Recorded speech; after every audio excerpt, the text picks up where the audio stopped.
Bonjour et bienvenue au Grand Pré, au château du Grand Pré.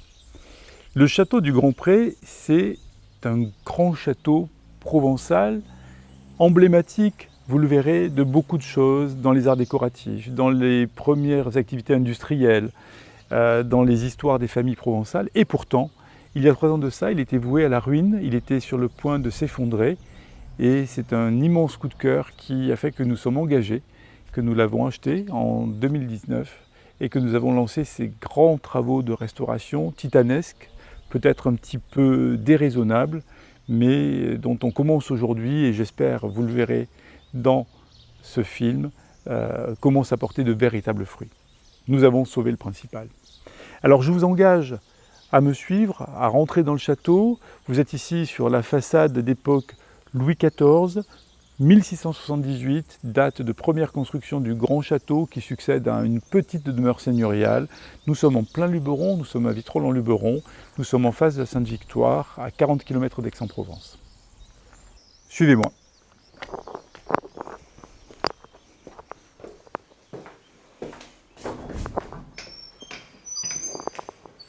Nous sommes ici dans le hall du château, hall remanié au milieu du XVIIIe siècle, car la première période du château est fin XVIIe. Construction du château fin XVIIe siècle par François de Cambis, par la famille de Forcalquier, les Brancas. Et le château est vendu au milieu du XVIIIe siècle par extinction de la famille de Brancas à une nouvelle famille, toute nouvellement aristocratique, celle du docteur Jean Daillot, qui devient Daillot-Castelet, fortune récente au XVIIIe en Provence, puisqu'en Provence, les aristocrates ont le droit de travailler et d'avoir un métier, ils sont donc médecins, mais surtout, ils marqueront par leur esprit d'industrie le site même, et je vous en parlerai plus tard. Néanmoins, cette immense fortune doit se manifester par un titre de noblesse, celui de baron de Vitrolles, de Castelet et de Montjustin, et par des aménagements intérieurs dans le château, de grands aménagements intérieurs et extérieurs qui vont laisser leur empreinte. Je vous propose d'aller dans la bibliothèque au XVIIIe siècle, qui était la chambre de parade au XVIIe et qui est une des rares pièces qui conserve la trace de l'architecture du XVIIe siècle. Nous allons donc dans la bibliothèque du XVIIIe, nous traversons ici le petit cabinet qui est typique d'une architecture et d'une mise en place des pièces au XVIIe, et nous arrivons ici dans l'ancienne chambre de parade qui est devenue la bibliothèque sous les Daillot-Castelet au XVIIIe, famille de médecins, nouvellement aristocrates, férus de sciences, très lettrés. Et comment sait-on que c'est la bibliothèque? Tout simplement parce que sur le dessus de porte qui est ici, sur la toile peinte qui est ici, nous voyons des enfants lire, feuilleter des manuscrits, et un élément très intéressant est la petite mappemonde posée sur la table. Vous comprendrez pourquoi plus tard. Vous pouvez constater aussi qu'il n'y a pas de porte. Le château étant dans un état calamiteux il y a 3 ans, proche de la ruine, les portes avaient été dérobées, volées. Nous avons pu en récupérer quelques-unes. Elles sont aujourd'hui à la restauration, pour d'autres à la restitution, et elles viendront habiller ces passages d'ici quelques semaines. Vous mesurerez aussi lors de la visite toute la charge de travail, de découverte qu'il nous a fallu pour faire revivre cette grande maison provençale.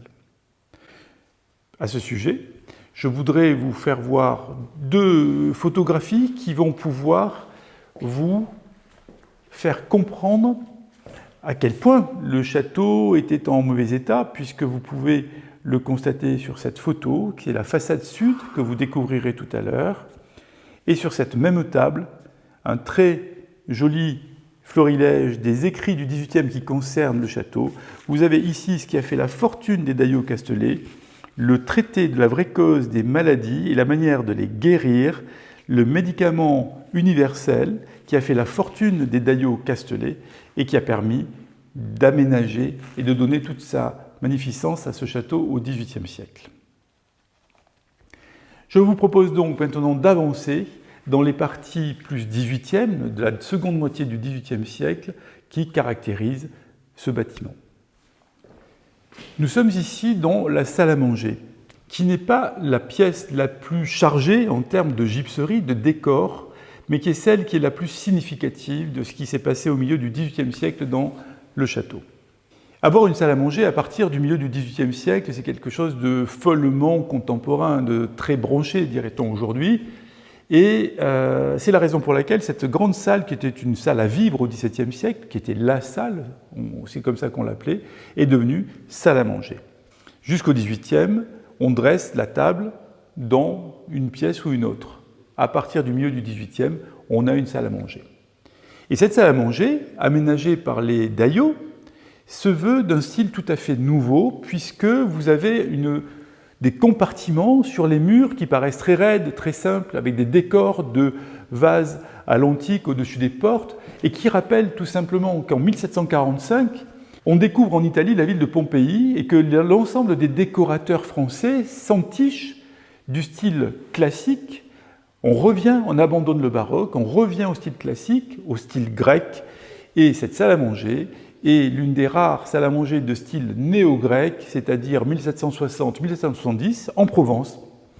Elle est ainsi compartimentée, cloisonnée par les gypseries, et elle met en valeur ce grand rafraîchissoir en marbre du Tolonnais, marbre d'Aix-en-Provence, marbre de la Sainte-Victoire, avec cette marqueterie de différents grains de marbre qui est typique de la région provençale et qui montre aussi le raffinement des propriétaires, puisque ce rafraîchissoir est une fontaine qui coule en permanence dans le château, ce qui veut dire qu'à partir de la deuxième moitié du XVIIIe siècle, on a l'eau courante dans le château.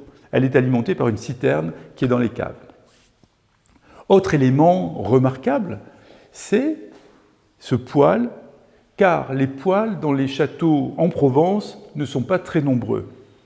Nous sommes ici sur le Luberon, perché, avec du vent, et les températures étaient sûrement un peu plus basses l'hiver qu'elles n'étaient à côté d'Aix-en-Provence. C'est sûrement l'une des raisons pour lesquelles on avait des poêles. L'inventaire de la Révolution, l'inventaire fait en 1794, nous renseigne et nous dit qu'il y en avait 2 dans le château. Il ne les situe pas, celui de la salle à manger et un autre vraisemblablement à l'étage. Une fois ce décor dressé, ce décor planté, on comprend ce désir de nouveauté des nouveaux propriétaires, des daïos castellés, et je vais vous emmener pièce après pièce vers la fin du XVIIIe siècle avec les décors qui vont avec et leur histoire, car leur histoire professionnelle est également très intéressante.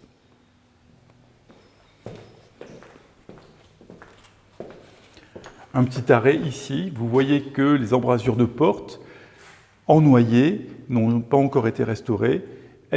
Toutes ces parties non refaites sont le souvenir de ce qu'était le château au moment où nous y sommes entrés. Un petit détail, et c'est une discussion que j'avais eue à l'hôtel de la Marine avec l'ancien président du Centre des Monuments Nationaux qui disait « Mais c'est formidable, à l'hôtel de la Marine à Paris, c'est exceptionnel, ça n'existe nulle part ailleurs.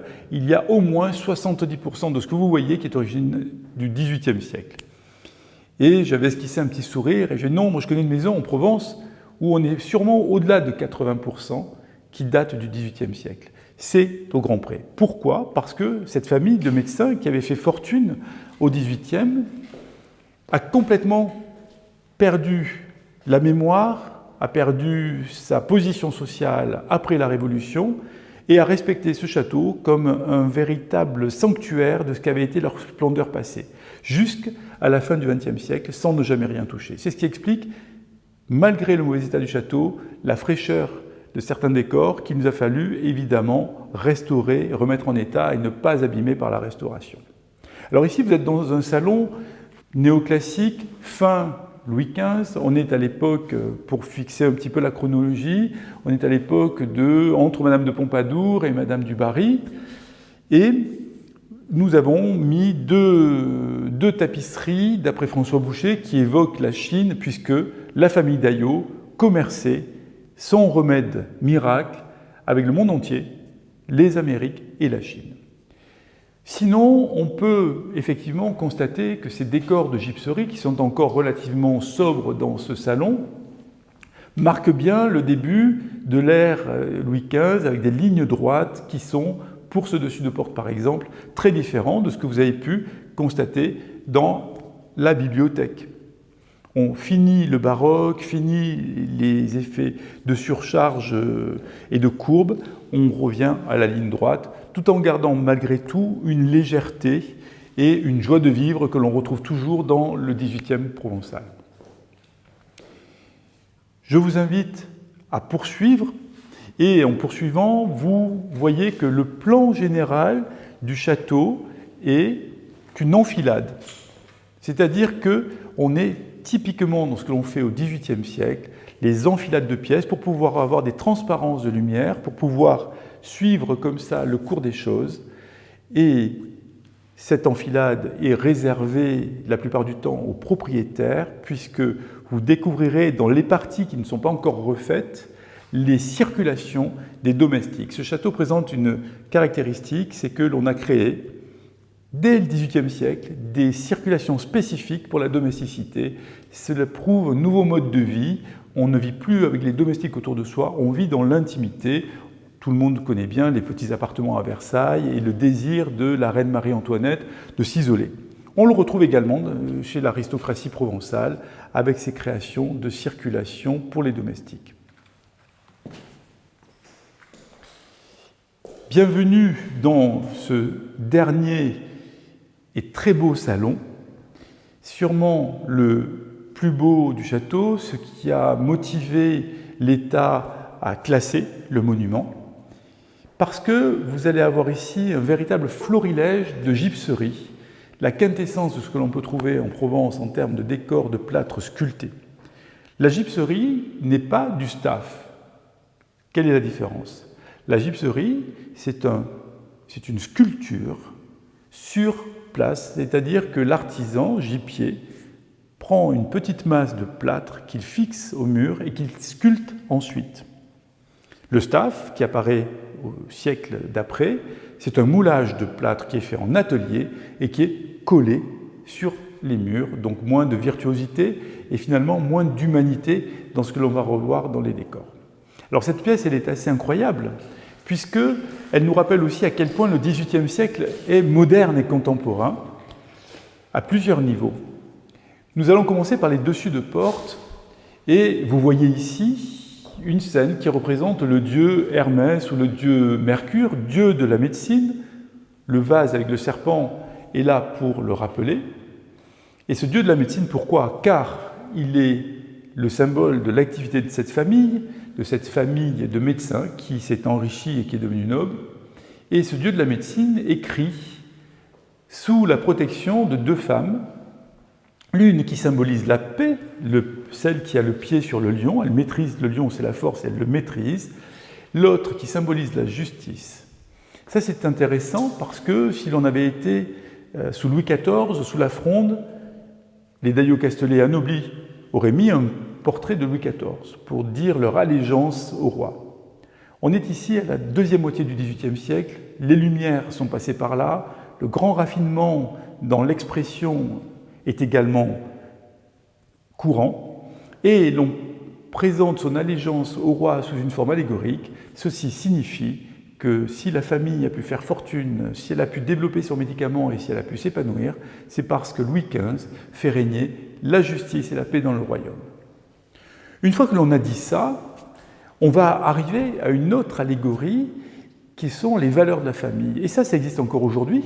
Quand vous entrez chez Google, quand vous entrez chez Apple aux États-Unis, dans le hall du bâtiment, les grandes entreprises internationales ont l'habitude d'afficher leurs valeurs d'entreprise. Eh bien, les valeurs d'entreprise des Daillot Castellet, elles sont là, sur cet autre dessus de porte, puisque vous avez deux femmes qui symbolisent la richesse avec la corne d'abondance, l'autre qui symbolise la notoriété et la célébrité, puisqu'elles portent une couronne de laurier et un branchage de laurier, et elles font la charité et un cul-de-jatte.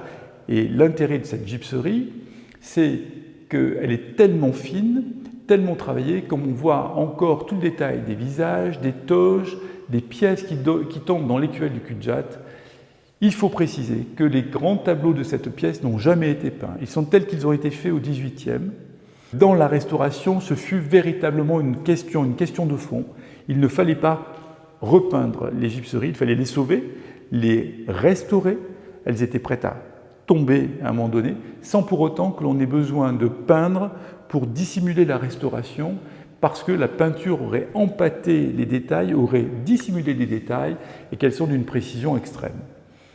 Heureusement, nous y sommes arrivés grâce à l'aide des monuments historiques, des entreprises du patrimoine, du gipier qui a travaillé ici, qui s'appelle Joël Puiset, qui est un gipier formidable, d'une grande expérience, et nous avons réussi à sauver ces gypseries, à les maintenir telles qu'elles auraient pu être observées au XVIIIe.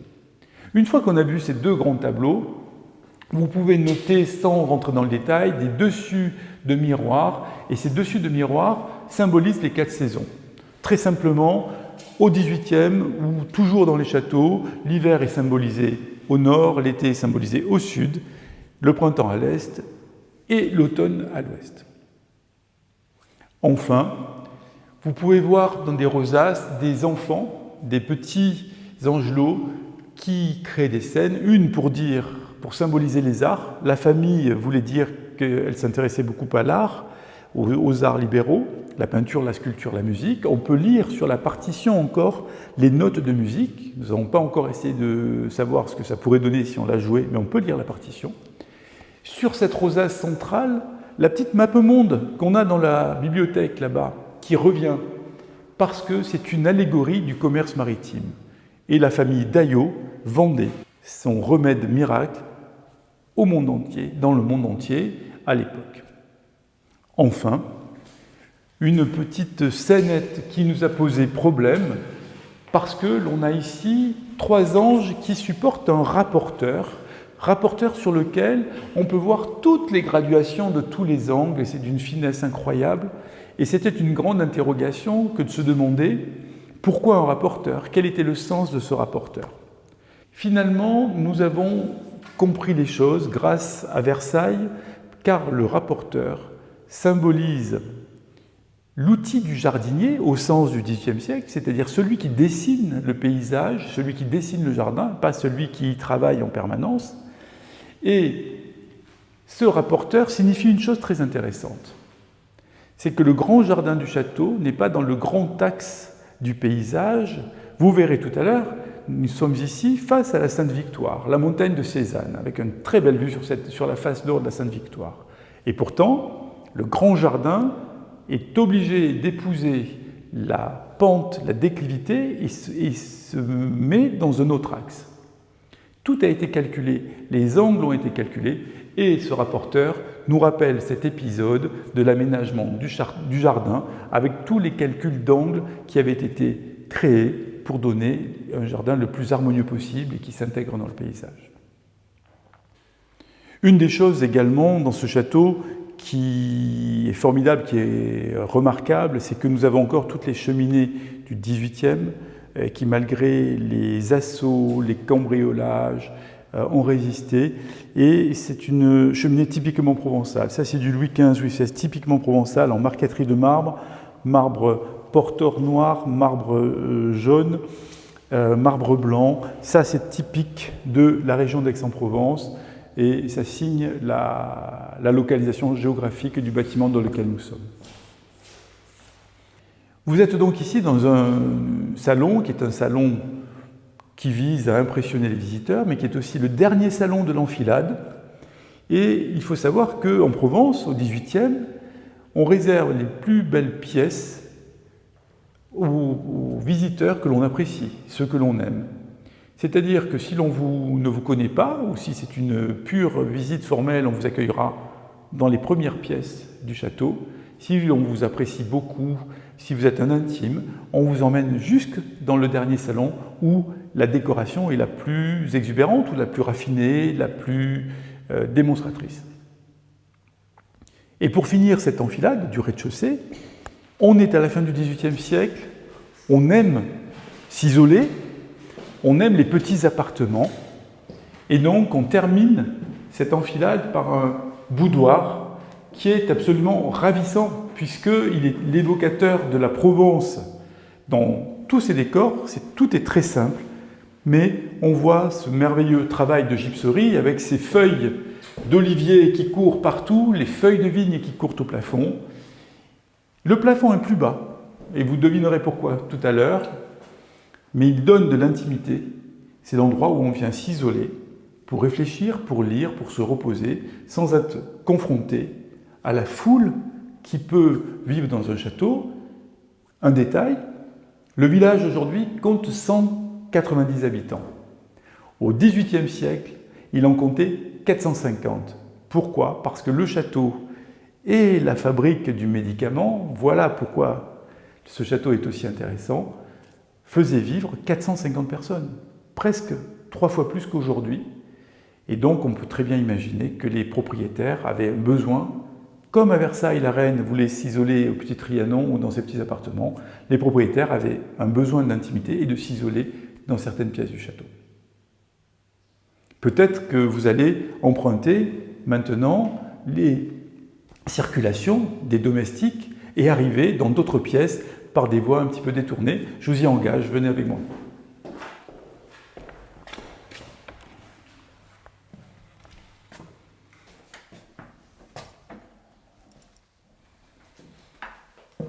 Vous êtes ici dans un petit escalier de service. On ne peut pas parler fort parce que le plafond est bas et tout résonne. Et puis les domestiques chuchotaient, il ne faut pas déranger le maître de maison. Et venez avec moi.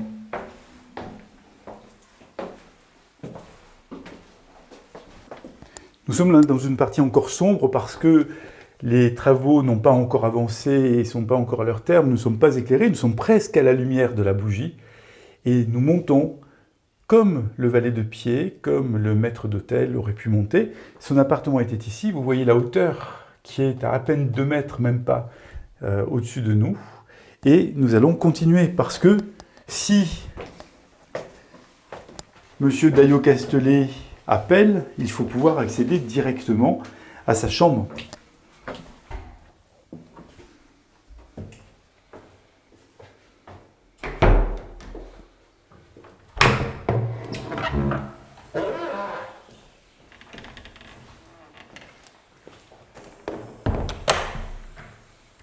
Nous voilà dans la chambre du maître de maison.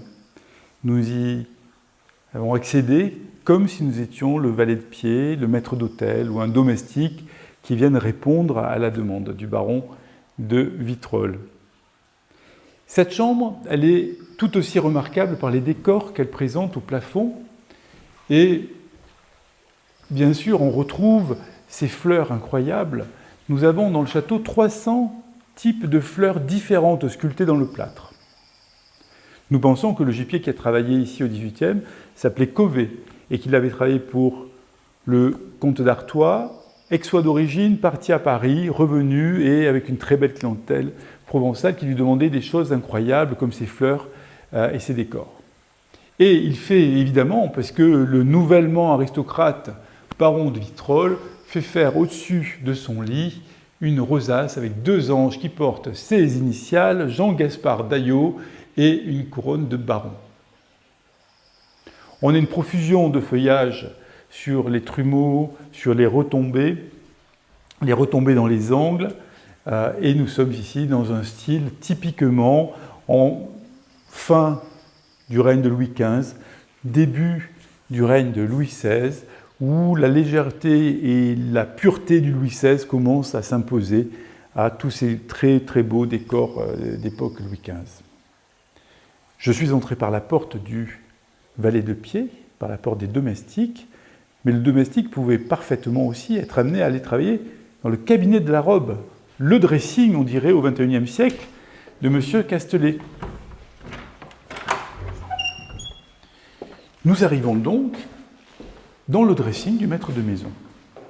On peut imaginer que c'était un homme d'une grande élégance, car on voit la multiplicité des placards. Tout ceci date du XVIIIe et n'a jamais été modifié depuis.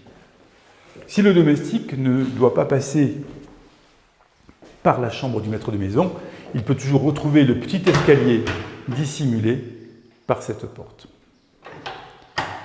Je voudrais profiter du fait que nous sommes dans ce grand couloir qui était les appartements du maître de maison pour vous faire découvrir la chapelle.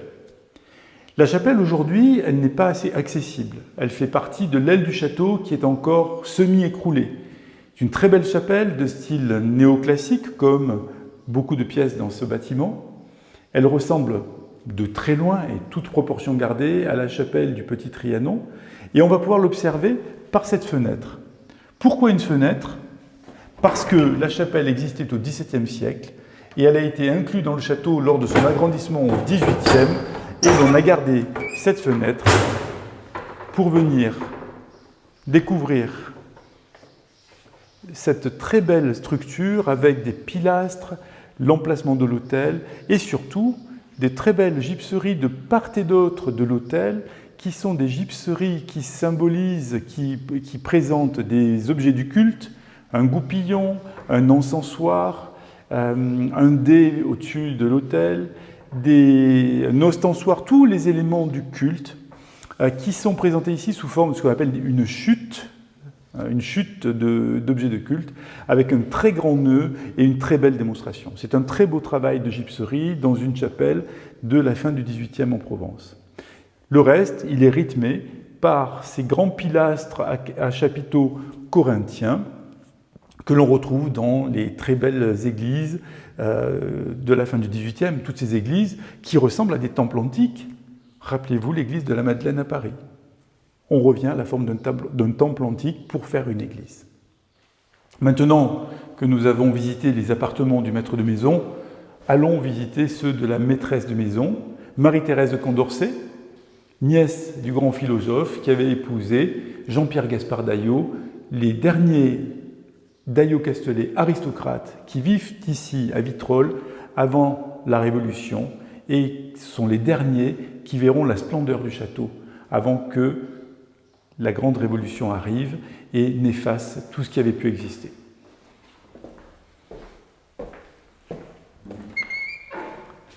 Et nous arrivons dans la grande antichambre du premier étage, c'est-à-dire le salon qui distribue les chambres. Nous sommes arrivés par le couloir, par le petit escalier des domestiques. C'est la raison pour laquelle nous n'arrivons pas par la grande porte du grand escalier.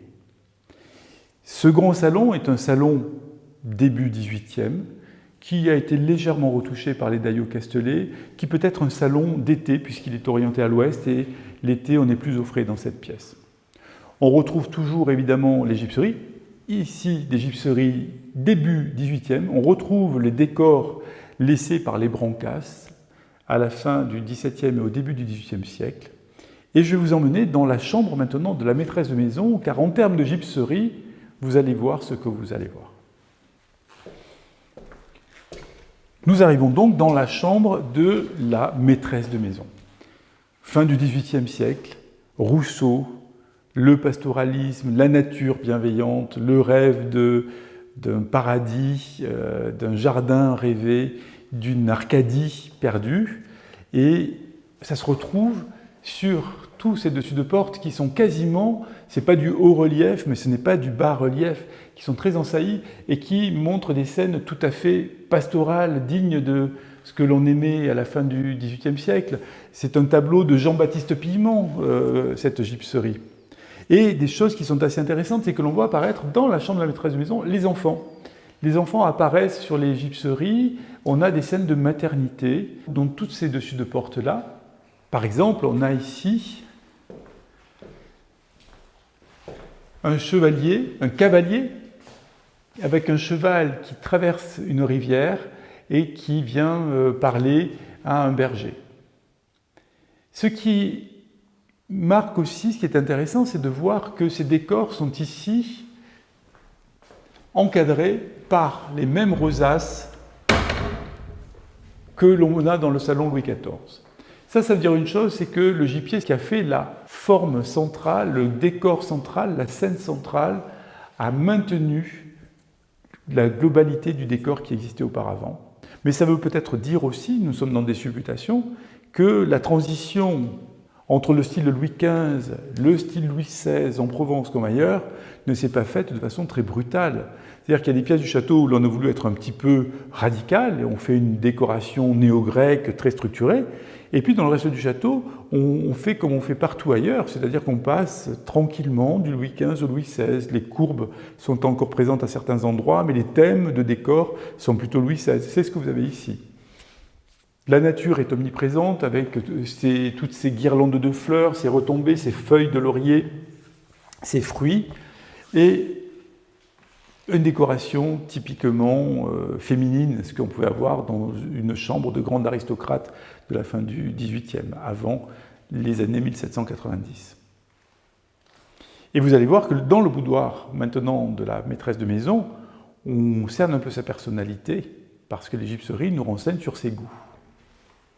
Quels étaient les goûts de Marie-Thérèse de Condorcet à la fin du XVIIIe? Eh bien, on le sait parce que nous sommes ici dans son boudoir, et nous avons ici une gypserie qui représente des enfants qui sont sur le retour de chasse. Il y en a un qui sonne dans un corps, l'autre qui tient une perdrix à la main, et bien sûr, le chien fidèle qui a participé à la chasse. Donc, nous sommes dans le boudoir d'une femme qui aime la chasse, ce qui n'a rien d'étonnant, puisque les femmes chassent au XVIIIe, ce n'est pas un plaisir uniquement masculin, certaines peuvent accompagner les chasseurs. Mais aussi, Madame de Condorcet aimait la musique. Et du coup, qui fait face à ce dessus de porte, nous avons là, pour terminer l'enfilade, des enfants qui donnent un concert avec violon, mandoline, flûte et un petit chef d'orchestre qui agite sa baguette.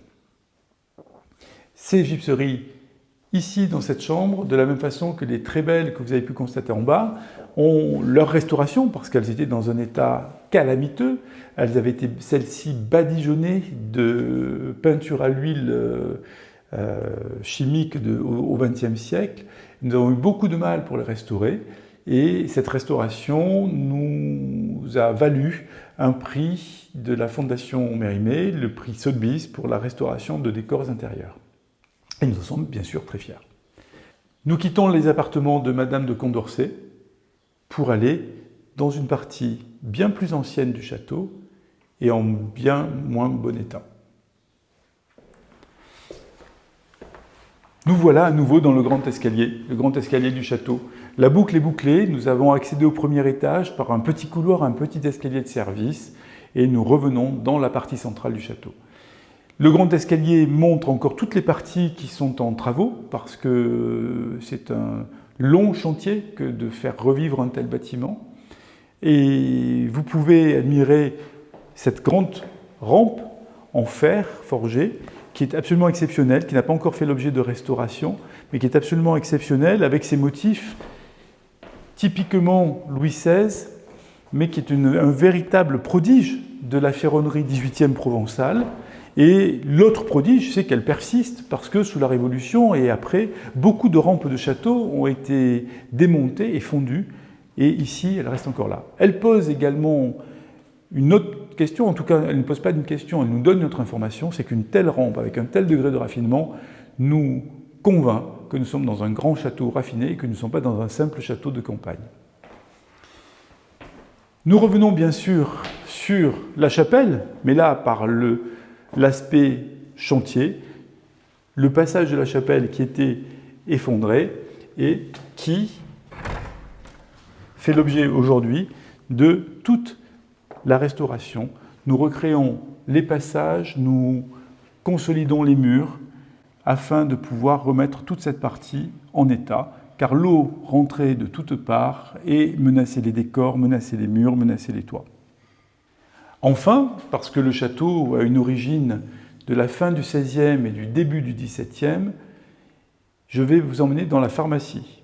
Pharmacie qui est le témoin de l'activité médicale, pharmaceutique, qui a eu lieu ici, à Vitrolles-en-Luberon, à cette époque-là, et qui est en voie de restauration, parfait témoin de ce qu'était ce bâtiment quand nous l'avons visité pour la première fois, où rien n'avait été touché depuis le XVIIIe siècle, et la très belle pharmacie, avec sa couleur et ses réchampis, venez voir.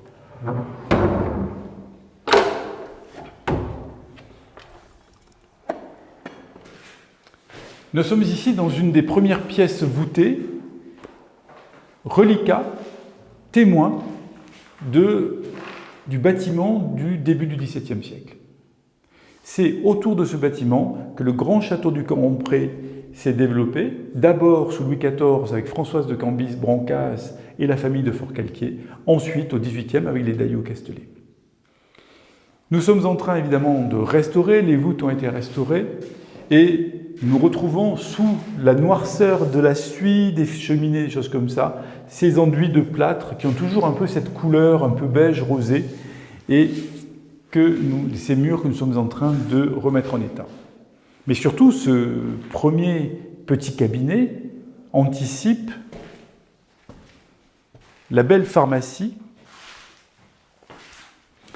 Cette pharmacie avec ses boiseries qui n'ont jamais bougé, ses placards numérotés, avec cette façon si typique de faire les chiffres au XVIIIe et qui garde encore cette très belle couleur, ce vert amande et ce régempie rouge qui, en vieillissant, est devenu un petit peu plus rosé et qui était l'endroit où l'on stockait la fabrication, le médicament, avant qu'il ne parte par charrette entière à Marseille.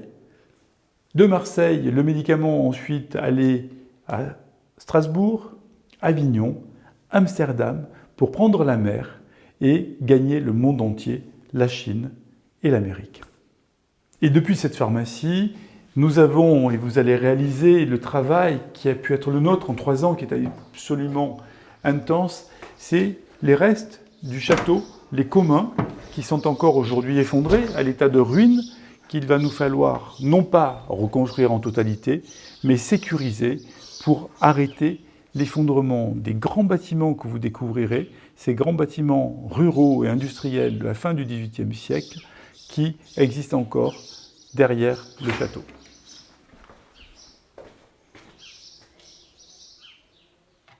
Je vous propose maintenant, vous avez fait un grand tour du bâtiment sauvé, d'aller voir les jardins, afin que je puisse vous expliquer quel est le projet, parce que c'est ce qui va nous occuper.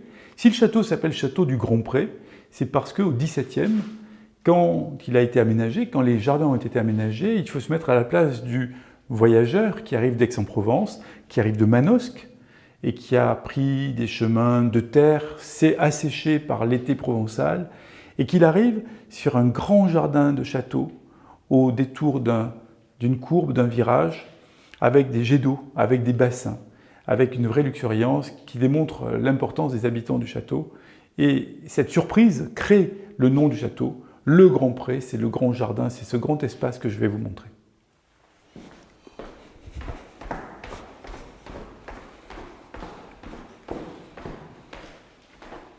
Je traverse la salle à manger pour aller vous parler du jardin et au passage, je voudrais vous parler de ce lustre, alors qu'il n'a rien à voir avec le grand 18e, en tout cas de façon indirecte. Ce lustre qui vient de la lustrerie Mathieu, spécialisée dans les grands lustres de monuments historiques aujourd'hui, dans les restitutions, est le lustre que vous pourrez admirer dans la chambre de Louis XV, alias Johnny Depp, dans le film de Mewen, Madame du Barry, Jeanne du Barry. Voilà, donc c'est un petit clin d'œil sympathique pour dire que le 18e nous habite quand même toujours un petit peu, même que ce soit au cinéma, ici à Grand Pré et dans notre vie de tous les jours. Je vous emmène dans le jardin.